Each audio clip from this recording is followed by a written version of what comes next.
L'histoire de l'épisode 3 de la saison 2 de Dinosaur King. On retrouve Max appelé Champ en vain, quand soudain Sophia revient avec le bébé Triceratops dans ses bras. C'est à cause de la pierre du cosmos que le compagnon de Max s'est enfui. Elle finit par repartir et voilà que Jonathan prévient la D-Team qu'ils viennent de recevoir un message d'une autre dimension. Une fois dans l'Oméga, ils apprennent que c'est Rhys qui a réussi à les contacter. Ils parlent de leurs aventures et préviennent que ce sont les pirates de l'espace qui ont kidnappé leurs parents. Les enfants discutent de Spartacus mais la communication se coupe.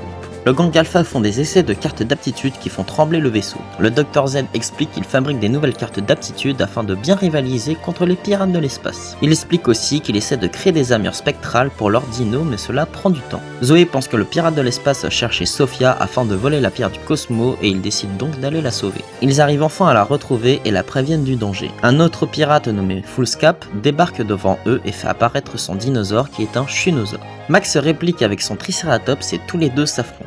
Foolscap utilise son armure spectrale qui recouvre de la tête aux pieds le Shunosaure. Champ tente de le repousser pendant que les enfants fuient la zone. Le rival se blesse et préfère rebrousser chemin. Une fois au calme, Sophia explique que cette pierre appartient à sa famille depuis plusieurs générations et que son frère l'a déjà utilisée avec son épée, le rendant plus puissant. Elle regrette le moment où l'armée romaine ont attaqué leur village et que son frère n'avait pas la pierre en sa possession. La D-Team vont ensemble parcourir la route afin de lui prêter main forte et ont un plan. Foolscap suit de loin les groupes qui se sont divisés. Zoé avec Sophia et Max avec Rex. La jeune fille entend une conversation d'infirmier qui va donner de la nourriture dans une arène. Entre-temps, Ursula, Xander et Ed font eux aussi un voyage et pensent surtout avec leur ventre. Grâce à un paysan, ils vont partir dans le centre de Rome pour manger la meilleure pizza de Rome.